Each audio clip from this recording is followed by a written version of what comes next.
Thank you, everybody, for joining today. My name is Travis Smith. I am the VP for our threat research unit here at Qualys. Today, I am talking here at Purple Hats around some of the research that my team has done within 2022, looking at the threat landscape that we're seeing from our global platforms and understanding what that data is telling us around what has happened over the last few months from the beginning of 2022 through today and how we can use that data to leverage kind of a threat-informed defense for defenders around how they can take this information and apply it to their own organizations to make sure that they're anticipating what threat actors are doing in the growing landscape today. So first, to understand where we're at, I find it helpful to look at the overall threat landscape, at least from the vulnerability threat landscape in the grand scheme of things.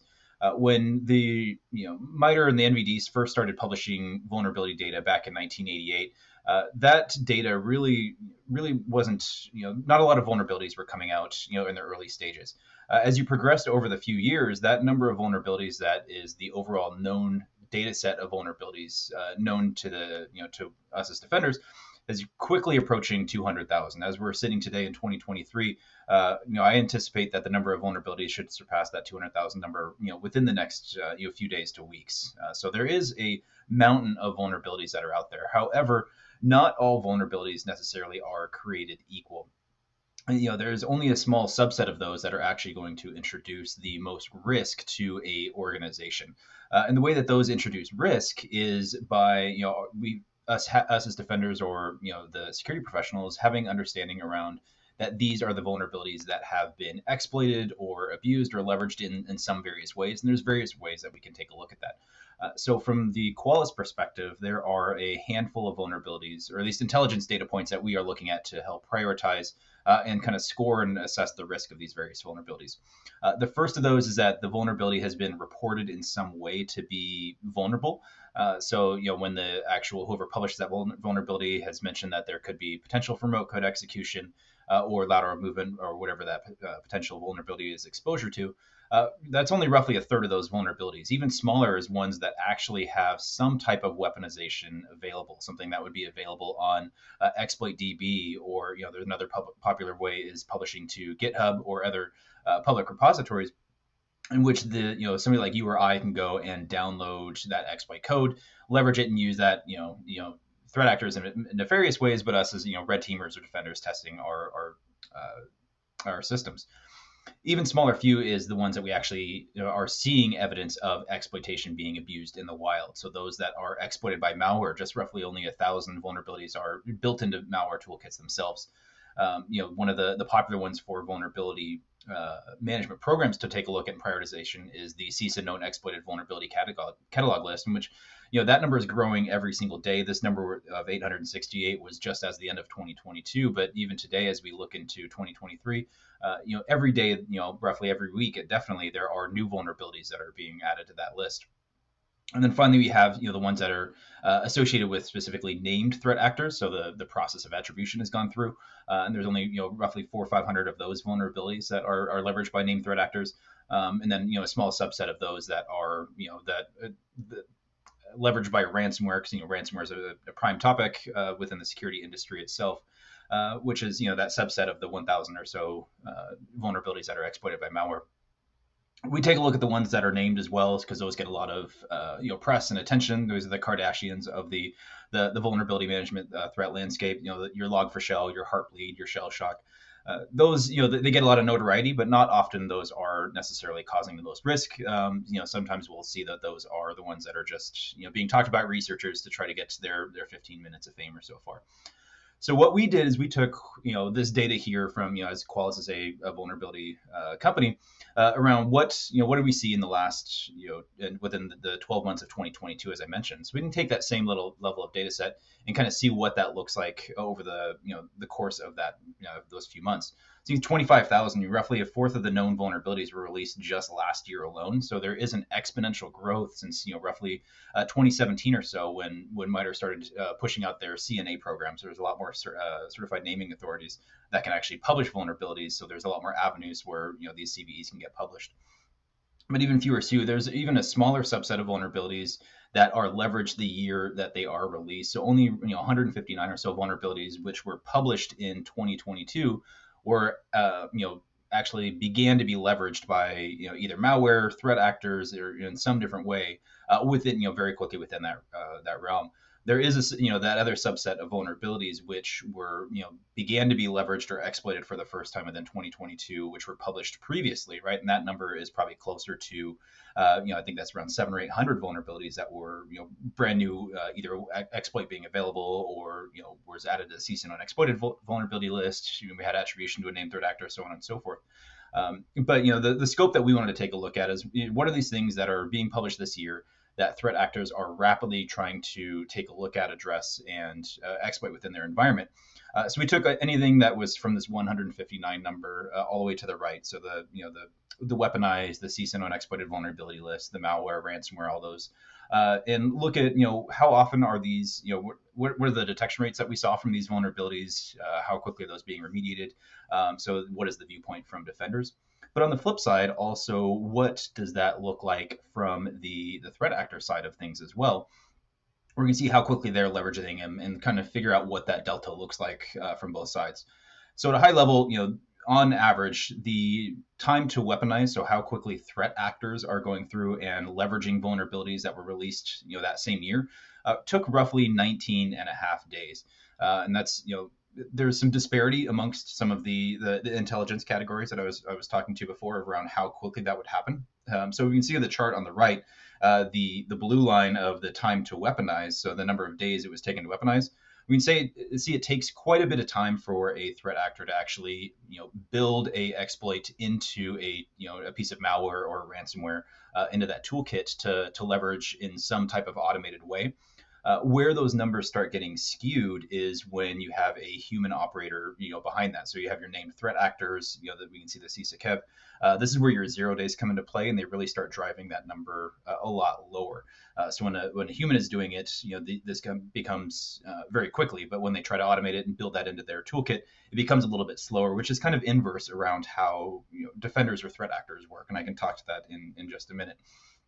But those same set of vulnerabilities, defenders are taking just under 31 days, so 30.6 days on average to remediate all of these different vulnerabilities that they're seeing. That we have evidence as a industry that they are being exploited. So the most dangerous and riskiest vulnerabilities we're taking 30 days to remediate.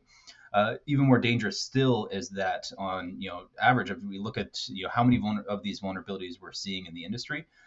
Only 57.7% of those are actually being remediated. So, close to 40% or so of these vulnerabilities are still wild, in the environment, in environments, organizations across the world where threat actors have the opportunity to go through and try to, or have the opportunity to exploit these to achieve their actions on objectives.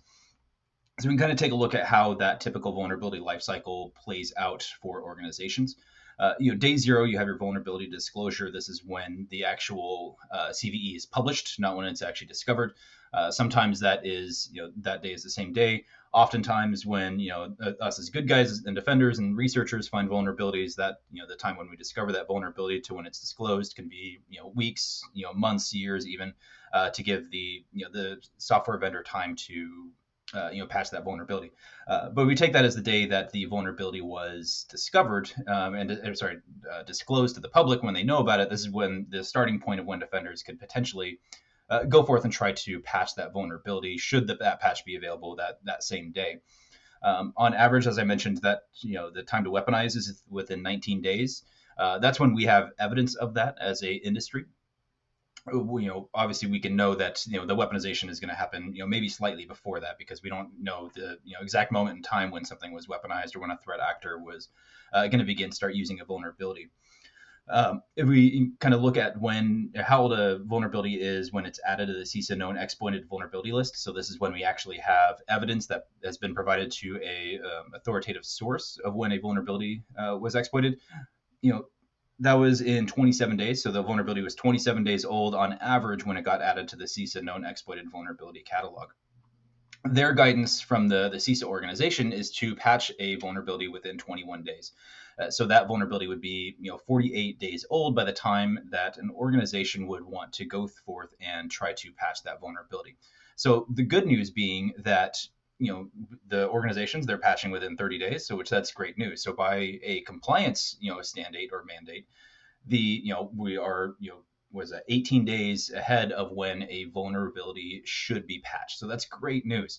The downside, however, is that there is that pesky window of when this is actually being weaponized and when it is we have evidence of it's happening, right? There's 11 days opportunity to exploit from when that vulnerability has been evidence of being weaponized or available to be abused, or even still there's that 3-day window of when CISA has told us that that vulnerability is being abused and is actively being exploited in the environment, and threat actors are going to try to or before defenders can patch it on day 30.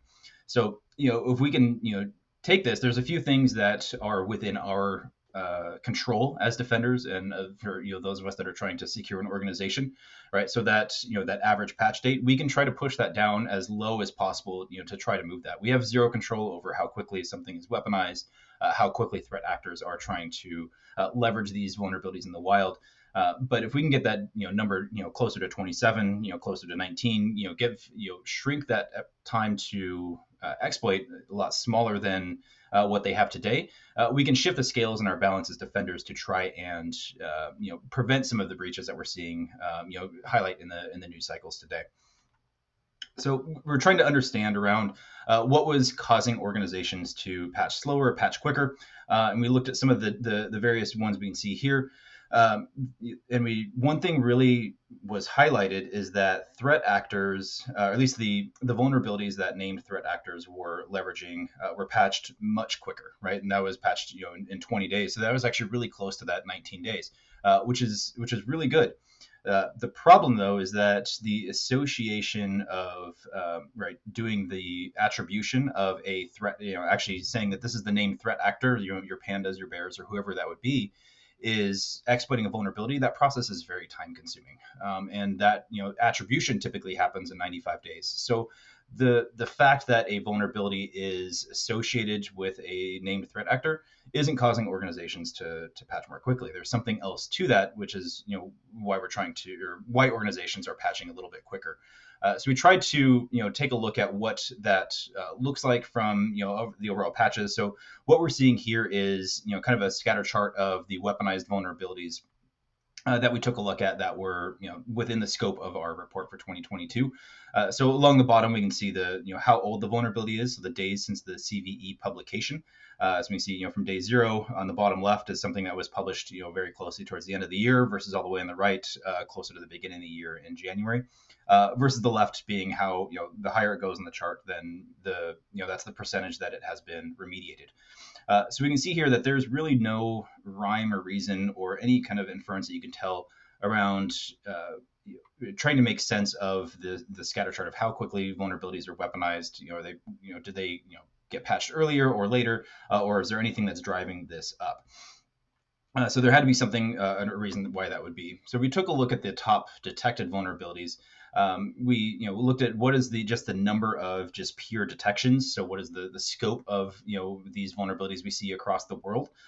In the tens and 20s million detections that we have across all of these different vulnerabilities, one thing becomes clear, and that is that everything within the top 10, the most vulnerabilities that we're seeing are Google Chrome and Microsoft Windows, which makes a lot of sense because a lot of the these are the number one operating system, the number one browser.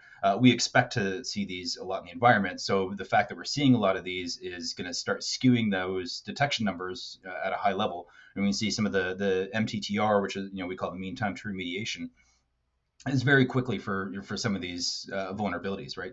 Some of these are a couple of days. For one that was published towards the end of the year, because that didn't have a lot of opportunity to be released before we started pulling these numbers. Versus most of these are within 10 days across the board, except for a couple of stragglers that are in the 20s. But by and large, a lot of these vulnerabilities are patched much quicker than the larger subset of, or the larger set of all of the vulnerabilities that we're taking a look at. So we take a look at what that scatter chart looks like and remove everything except for Microsoft Windows and Google Chrome. We can start seeing a little bit of a pattern here, except for that one little straggler there on the bottom. we can see that roughly really quickly organizations within the first or second patch cycle are trying to address these vulnerabilities as quickly as possible before they start kind of leveling out around high 80s, low 90% percentage rates within the first 60 days. So once we hit day 60, most organizations, if they haven't patched yet, they're probably not going to patch, for what we're seeing. But by and large, we do start seeing that uptick. So the reason that this is start skewing it is that the patching process for something like Microsoft Windows and Google Chrome is a very mature patching process for both of these pieces of software. So the Windows update settings or patch management solutions have been pushing Windows updates for probably longer than most of us have been alive. Same for Chrome is this automatic update where you don't have to go through and do things. That automation that is available for things like Windows and Chrome drives these numbers to be patching a lot higher, and you don't see anything really underneath that 50% threshold before we start taking a look at some of that data.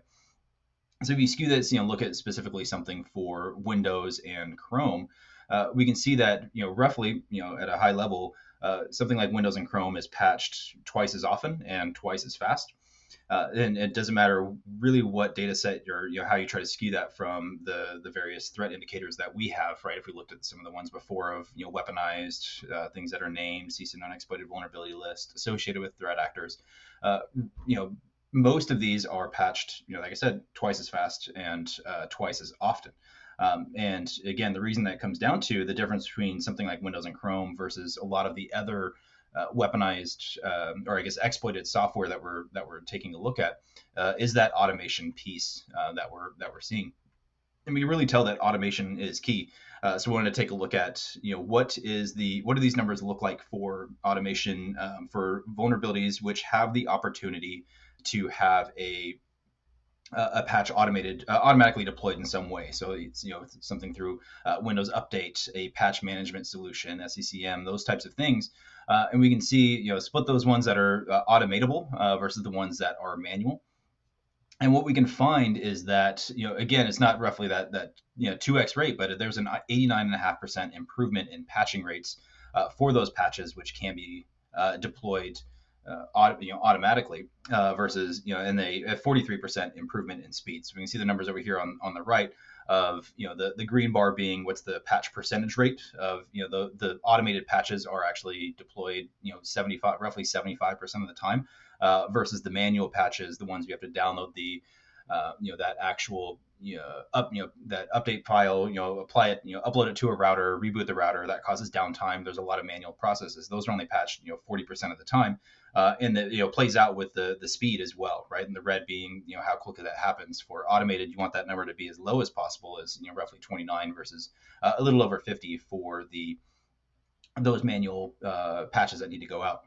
And this played out very well in a couple of vulnerabilities that we saw. So there's a tale of two vulnerabilities that we took a look at. The CVE 2022-1040, that is a Sophos remote code execution vulnerability that was published earlier in the year versus CVE 2022-30190, which is also known as Felina, which was a Microsoft vulnerability. These were two vulnerabilities which had, we call it internally our true risk score rated at the highest possible. So these are two of the most severe vulnerabilities that we saw within 2022. So if I, kind of play throughout the animations here, the Sophos one on the left was published in March 25th. The Felina one on the right, the Microsoft, was June.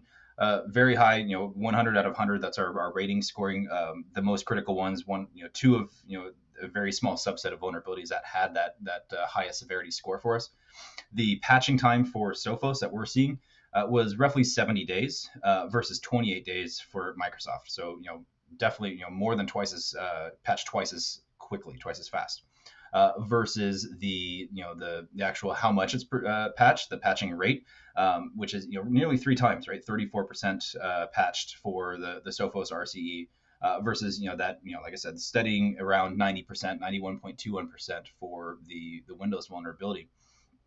So that definitely plays out in a lot of these vulnerabilities that we can see, which are automatable versus manual patching processes, where we need to start trusting our automation, deploy that automation wherever possible to meet the speed of the threat actors that we're facing, right? So we can see that threat actors they're trying to leverage automation is actually slowing them down. It's inverse for defenders, where automation is going to allow us to speed up to meet the needs of moving at the pace of various threat actors. So speaking of threat actors, there is one group of category of threat actors that we take a very close look at from our threat research unit, and those are called initial access brokers. Sometimes they're also called affiliates. What these affiliates do is they break into organizations, they establish their initial access, right? Hence the name initial access broker, and then they sell they try to sell that access to a different threat actor group, or in some cases they'll just leverage it themselves. And typically, what that who they're selling it to or how they're leveraging is ransomware. And there's a few different avenues that they try to get into organizations. Phishing is a common one. I would say that's probably one of the primary attack vectors that we're seeing for initial access brokers, where they're there's various categories that they'll get into where they'll break into third-party websites to host their malware. They're not typically hosting it themselves, and that's where the malware would be linked to in your phishing email when you click on it. To get that gives them a direct access already inside the perimeter. Secondary is just coming in directly from the perimeter itself with externally facing web applications, firewalls, Exchange, things like that. Or they'll just leverage access either through valid credentials, something that they've stolen, they've guessed, they've purchased off the dark web. A couple different ways that they'll try to get the access there. That's their preferred method, because running through a phishing attack is can be detected by your email filtering, exploiting the perimeter devices, right? There's different detection methodologies that they have there, but using valid credentials is typically a little bit more stealthy. But a lot of different ways that they can get in there. Once they get in, right, they'll pivot around, move laterally to find the crown jewels, and once they have the data, the valuable data, they'll exploit it, or sorry, exfiltrate it, encrypt it, and then then you get your ransom note trying to to get money to the threat actor.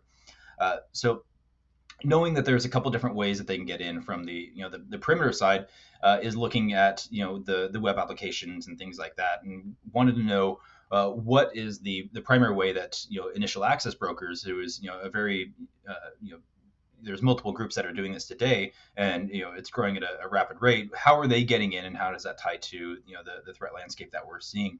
So we took a look at the various vulnerabilities that the initial access brokers or affiliates are leveraging, and these are 17 of the top ones that we're seeing. There's various ones here. A lot of these are, obviously, most of these are externally facing, with the exception of something like Apple Mac OS. But you see, the Spring Cloud, the VMware's, PHP, which is common on a lot of these web applications, Exchange. A lot of these vulnerabilities were highlighted that were exploited in various breaches that we saw within 2022. But one thing that stuck out immediately to myself and my research team is that none of these that we saw that they were exploiting, of new vulnerabilities that they were adding to their toolkit in 2022, were Windows or Chrome. Right? There's a lot of news or headlines around Windows exploits, Chrome exploits. Chrome was just littered with 0 days last year. But the initial access brokers, they're not adding those to their toolkit. They're absolutely when they encounter those vulnerabilities, absolutely they are going through and they are trying to exploit them when they come across them. But they're targeting some of these other vulnerabilities which are sitting around a little bit longer. So if we look at the mean time to remediation for this group of 17 vulnerabilities, that mean time to remediation was 45 and a half days on average across all of these, which is 4 weeks longer than what they're experiencing when they're hitting something like Windows or Chrome. So they're more likely to encounter a vulnerable version of one of these web application types of software, way more than they would something like Windows or Chrome, even though Windows and Chrome has a much higher market share adoption, right? And that 45 and a half days is also much higher than the what was that, 30 days, 30.5 days or so of the average of weaponized vulnerabilities which are being exploited, right? And that's 50% higher. So they're giving themselves more opportunities to exploit these types of things, because these things aren't getting patched as often, right? And one can infer is, are they exploiting these because organizations are getting much quicker at patching Google and Chrome, right? Are we making threat actors change their tactics, or is that just a bystander of what our threat landscape and defense landscape looks like today, right? It's hard to know unless you're part of one of those groups, but I like to be optimistic and say that defenders are going through and they are actually doing some things really well, which is causing threat actors to change their tactics and techniques, which ideally we can keep doing that over and over again until we get a little bit more of a secure world and we're not having to hear about breaches every single day and ransomware getting deployed. So looking at the actual knowing that web apps are a common initial access vector, we want to take a look at from the web applications side of things, and what does that look like, right? So vulnerabilities are just one side of the defensive strategy for organizations and trying to reduce their attack surface and minimize their risk, right? And there are other avenues. Even if a machine is 100% patched, that they have zero vulnerabilities, there's still going to be avenues to get in, right? And there's that comes down to a lot of times configuration. So if we look at our web application scanning, we ran millions of scans across millions of or at least hundreds of thousands of various web apps around the world. And if we map a lot of those detections into the OWASP top 10, right, and that's the OWASP top 10 is kind of that language that web application security talks to. The Most of those detections fell into the A05 category, which is misconfiguration, right? And misconfiguration could lead to a lot of different things, right? That could actually open up access to access to the web application itself. It could be leak information around something like PII or personally identifiable information, or even information about the the system itself, right? Which what is the backend software or database versions, which gives the threat actors taking a look at it a little bit of a head start in understanding how they could try to exploit that system or pivot into that machine or beyond farther, right? If there's maybe a blind SQL injection attack, if they know that it's MySQL versus Oracle or whatever it would be, that gives them all that different level of information that we could do there. So we can infer that misconfigurations are a common problem for web applications, which leads us to what are the kind of things that we're looking at, what are the threats that we're seeing, right? And a lot of this comes down to that web applications aren't the end goal, right? They're just a pivot point for threat actors to get into either the organization that owns the web app or a pivot point into other victim organizations. So if we go back to that chart that I was talking to, there's a couple different web apps that were the spawning point in there. So even if you as an organization has a web app that you're controlling, maybe you're hosting it in a third-party provider or an AWS, something like that, it doesn't have direct access into your internal infrastructure.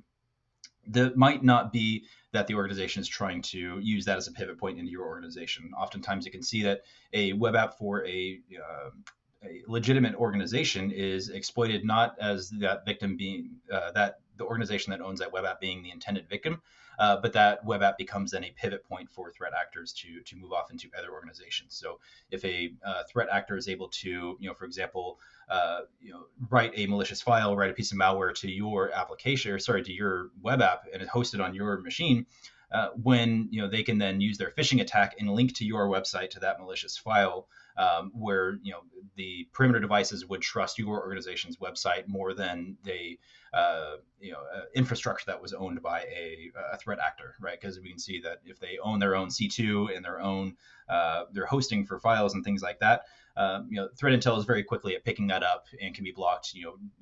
Domains, DNS, IP addresses, a lot of that's blocked really quickly. But if they can pivot into a well-known web app or a well-known website to host these types of things, they can get into your perimeter much quicker and a little bit easier across the board. So knowing that misconfigurations are a problem in web apps, I wanted to understand what does that look like for the rest of the organization, the infrastructure that organizations would own, which would be either their cloud infrastructure or their on-premise devices. And one of the key things that we found is that misconfigurations are leading to ransomware. And let me kind of talk to how I came to that conclusion with my team. So the first thing that we did was took a look at the misconfigurations that we saw across three of the primary cloud infrastructure providers. So AWS, Google Cloud, Microsoft Azure, and looking at what is their hardening stance according to the Center for Internet Security, or CIS, benchmarks, right? And that's kind of the gold standard, de facto standard when you're looking at hardening something, whether that's your cloud, your operating systems, your firewall devices, whatever those would be. The way those benchmarks are broken down is each individual benchmark, right? There's be 3 of them here, have various categories or chapters, however you want to describe it. So there's 30 of them in general across all of the 3 different providers.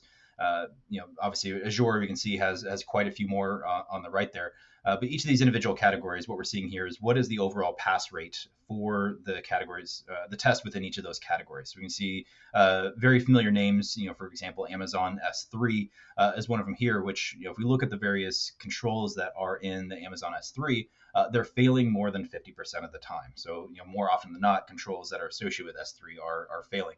Right, and that's concerning when we first look at something like this, knowing that a lot of the times when we see something that is a cloud breach, right, that was associated with S3, was a publicly exposed bucket, things like that, isn't necessarily because it is they're running exploits on against what is out there. It's misconfigurations that could be exposing that level of data. So when we look at hardening cloud infrastructure, there's the shared security model where somebody like Amazon or Google or Microsoft, they're responsible for the underlying infrastructure, but how you configure that, how you use that, and how you deploy in there, right, that configuration and security is up to you as an organization.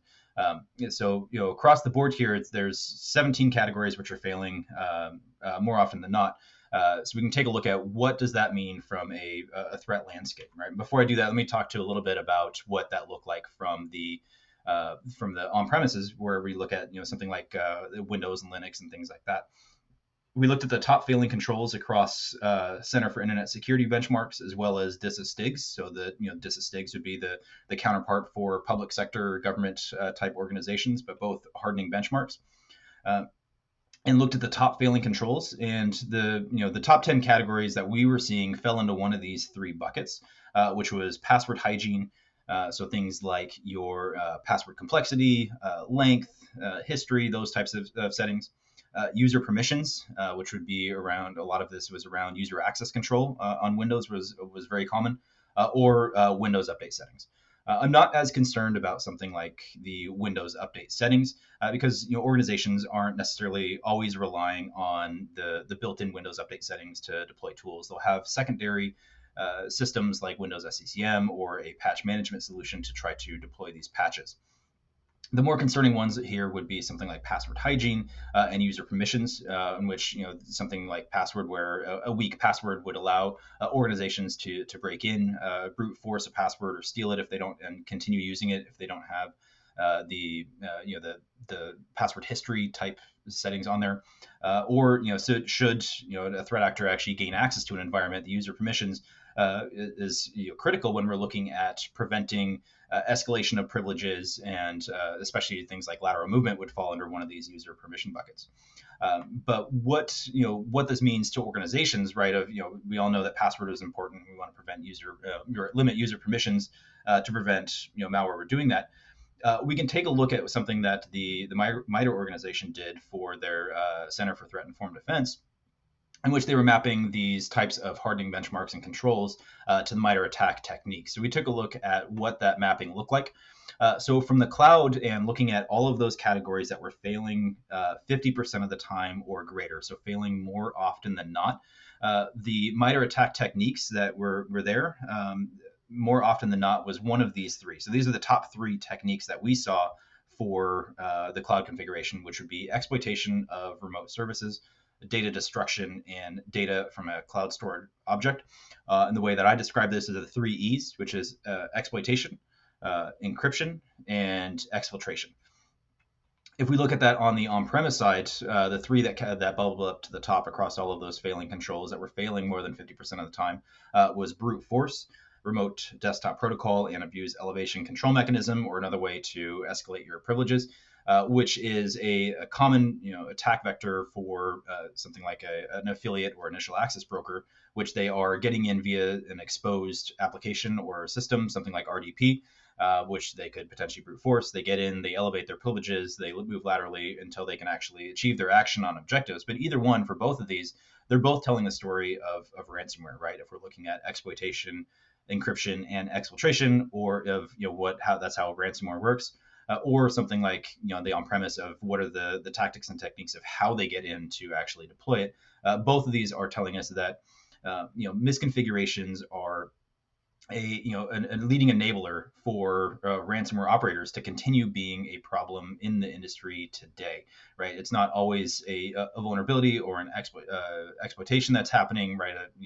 It's not always the sophisticated threat actor that is going to get in no matter what's happening there, right? Sometimes it's just the basics of cyber hygiene, of following best practices to do this. And we can take a look at what are these individuals' controls that are enabling something like ransomware, and use that in our defenses to try to if these are failing within our own organizations, to take those and if they are failing, understand why. Are there compensating controls in place, or take a serious look at what are the ones that we want to go through and configure correctly to try to combat this leading ransomware problem. So at Qualys, we have a set of actual hardening controls that are outside of the ransomware prevention. Outside of the CIS or DISA hardening benchmarks, and there's a set of hundreds of these controls which we've associated with ransomware that we know that if they are configured correctly, as a whole, they would help prevent the abuse of ransomware. And we took a look at what that would look like. Overall, it's passing 50% of the time, which isn't great. The good news, though, is that if you take a look at a default install instance of something like Windows 10, patch rate's probably the wrong word here, but the configuration is 34%, so it's passing 34% of the time. So organizations are by and large hardening systems more often, at least at a better rate than something that's a default Windows installation, which is, that's really good news, right? The downside being, what are those other 50%? What are those controls that we're seeing, and what is something like that leading to, or what are those different ones we can take a look at? And we have a lot of that data in our one here, but at a high level of the kind of the themes that we're looking at, that we're seeing in 2022, is defenders are slower than threat actors, right? And we know that the threat actors are moving 11 days faster, right, on average, right? They are exploiting these vulnerabilities within environments, within 19 days. Organizations are taking 30. So we need to do something to as defenders to try to close that gap, right? And part of that is to adopt something like automation, because we can see evidence of automation helping things, right? And Windows and Chrome and those types of ones that we're seeing is patching twice as often, twice as fast, right? If we can patch on a whole everything twice as fast and move that number down to patching within 15 days, now we're moving at a pace much faster than threat actors, right? And we're going to force them to continue to change their tactics and techniques, and force them out of their comfort zone. And if you are forcing a threat actor out of their comfort zone, they're either ideally they're making mistakes, they're not able to get in. A lot of these things are just crimes of opportunity. So if you are hardening a system, making it difficult to get in, I wouldn't say every threat actor, but a good portion of threat actors are just going to move on to another organization. There's absolutely cases that where your organization would be targeted for various reasons, but these crimes of opportunity, we can start eliminating that opportunity by leveraging something like automation, right? And we can see that playing out with these threat actors, where they are not targeting, at least not including something like Windows and Chrome in these the popular software that they know that they're going to encounter. They're not adopting those as quickly year over year than they are something that is patched a little bit slower, something that's externally facing, that's going to get them in. So we are actually causing threat actors to change these tactics, which is a good thing, right? But it's not just about patching vulnerabilities. It's all about the misconfigurations is kind of the other side of that coin, as far as trying to reduce your digital risk, whether that's in web apps. And we can see a third of web apps are scanned for misconfigurations, or contain misconfigurations. But the infrastructure and the cloud side, the on-premise side, right? Those are also failing misconfigurations. More often than not. With the evidence that we're showing here today, is that that's leading to something like ransomware. We can see that's why ransomware is continuing to be this major problem for the industry at large. So the key themes here is that we can take a threat-informed defense to not only for automation, but those ones that are outside of it. What are these vulnerabilities that threat actors are leveraging, right? That we can see evidence of that in the wild through something like the Center for Internet Security, or sorry, the CISA is for their known exploited vulnerability list, or other threat intelligence platforms that are telling us that these are being exploited. If we can't automate them, then those then need to become the priority for organizations to try to take a look at being able to patch. All right, and the same side of misconfigurations, especially with the great work that MITRE did with the Center for Threat Informed Defense, with the mapping of misconfigurations and those individual controls to the MITRE attack techniques, right? We can see what are those techniques that we know that threat actors are doing, right? And there's a couple of different ways we can do that, whether that is looking at the high level of what are the techniques associated with ransomware. We can take a look at all of the various other reports that are coming out where a lot of this mapping is happening to the MITRE attack framework. If there's a specific technique that you're looking at, what are the misconfigurations that are mapped to that? Use that for your threat informed defensive. These are the misconfigurations that are important to me as an organization to try to go forth and to patch. So a lot of the stuff that I talked to today is going to be out in our 2022 Qualys True Risk Research Report. So a lot of the actual raw data that I've been talking to today, the individual controls, the vulnerabilities, the patch rates of all of that, you can download it here. There's a link or a QR code if you just want to scan this and take a look at it. It'll just take you to the website that's listed below. You can go get it. It's free. Just ask for your name and email, but that's you can just put that in, get it, and download it, and get all of that great data that our research team has put forth. Beyond that, we do have our threat research unit page. This is where we publish all of our research, all of our blogs. We have recurring webinars, things like that happen on a recurring basis, as well as responding to industry events. So anything that you'd be interested in from that you want to hear about of Qualys, what is our take on anything from the threat landscape? This is the website, the qualys.com/true, where you can go and find all of that freely available to you. So I want to thank you today for listening to me ramble about the threat landscape that Qualys knows about. Thank you for going. There is the chat channel that's going on right now. Myself and my team will be happy to answer any questions if you want to put them in the form there, or just reach out directly to us at Qualys, and we'd be happy to discuss. Thank you.